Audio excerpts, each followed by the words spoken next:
قاعدين هنا؟ شوف جوا.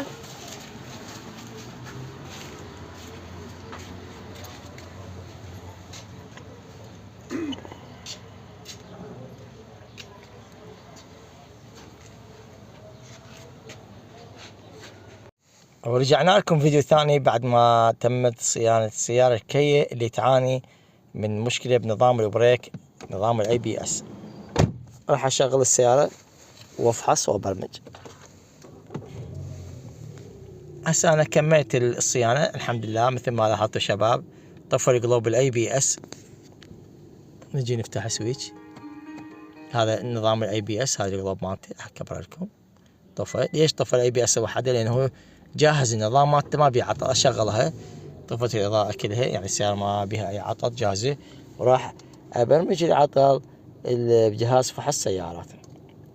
ليش نبرمجه؟ حتى الكمبيوتر يفهم بانه بعد ما بقى عندنا عطل. بعض السيارات تجينا من ورش يصلح السيارة وصاحب السيارة يطلع بالسيارة صحية اشتغلت وكاملة السيارة، بس يبقى العطل محفوظ بالمعالج او الذاكرة مالت العقل، لازم نشيله.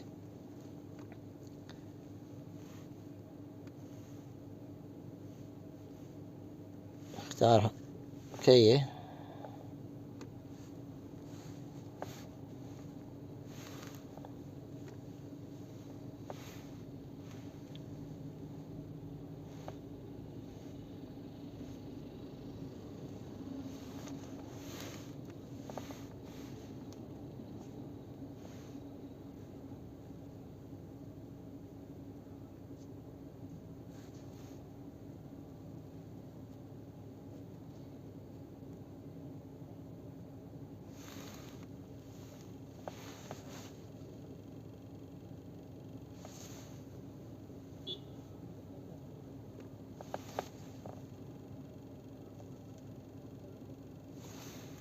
نقرأ العطل نتأكد هل هو موجود العطل القديم أو لا.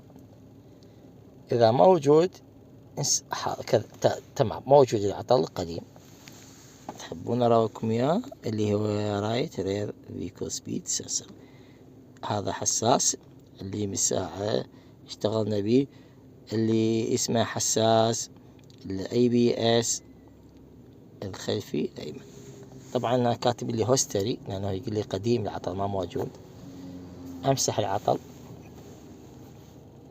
يقول هنا لازم تفتح السويتش والمحرك طافي. نطفي السيارة. افتح السويتش.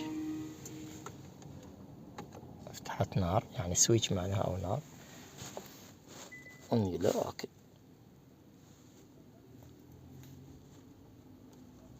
نجي نتأكد راح العطل.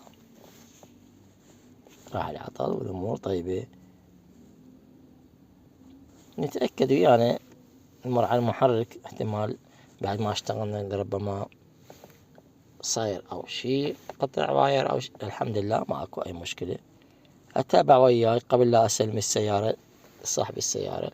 اتأكد من نظام الجير. نظام الجير هم كذلك ما بيه اي مشكلة. ورجعت السيارة تمام بعد ما كانت السيارة تعاني من نظام الاي بي اس وبريك ما مضبوط. وصاحب السيارة كان يشكي من موضوع العلامات اللي تطلع بالدشبول، هذه العلامة وعلامة اي بي اس. تحياتنا ورشة مهدي ناصرية حي الشهداء مجاور جامع المحسن لفحص برمجة وصيانة كافة أنواع السيارات الحديثة. تحياتي للجميع، وطونا لايك يعني واشتركوا بقناتنا. تحياتي.